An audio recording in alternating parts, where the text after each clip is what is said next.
mas para lhe dar autoridade local e entre os irmãos e entre aqueles que ele iria passar as instruções do apóstolo Paulo.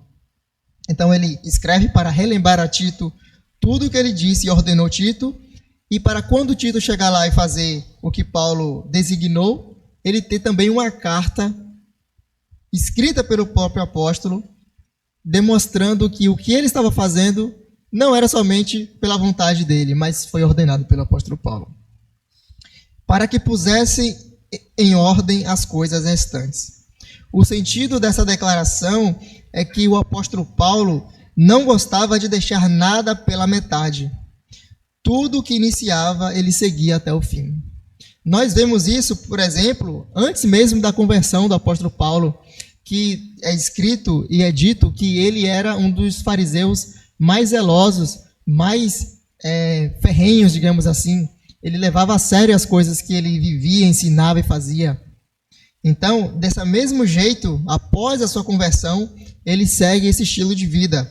Então, nós vemos aqui que ele pregava e plantava as igrejas, mas ele também visitava depois, nas viagens, todas as igrejas para ver como essas estavam, para orientar, para pôr em ordem as coisas. E não somente isso, após revisitar as igrejas e partir, ele ainda colocava pessoas lá para cuidar da igreja e ainda escrevia carta para essas pessoas, orientando-as. E como se não fosse suficiente, ordenava e escolhiam pessoas para continuar o trabalho iniciado por ele. Então veja, Paulo, ele diz aqui, para que pusessem em ordem as coisas restantes. Não é que Paulo era desleixado, ele começou e depois ele parou e esqueceu, viajou. Vou viajar, Tito, se vira aí. Não. Se Paulo ele permanecesse naquele local, certamente ele faria essas coisas que ele recomenda a Tito.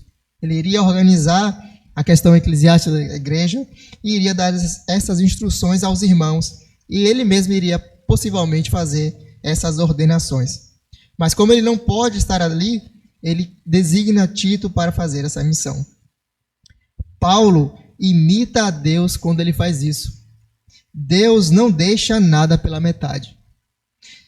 Deus iniciou a criação e ele terminou. Ele prometeu a Abraão e terminou a promessa e cumpriu a promessa com Moisés e Josué entrando na terra prometida. Ele ungiu Davi e o fez rei.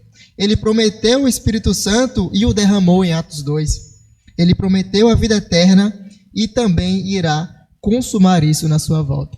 Então nós vemos, meus irmãos, que Paulo, ele imita a Deus quando ele não deixa nada pela metade.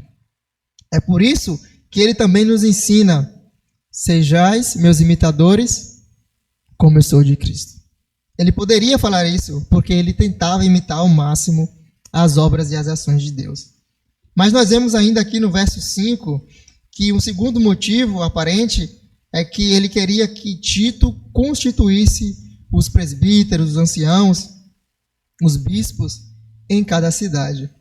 Então, Tito estava com essa função de delegar esses pastores.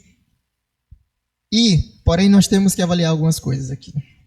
Primeiro, quando nós lemos aqui, pode dar a impressão de que Tito seria uma espécie de ditador.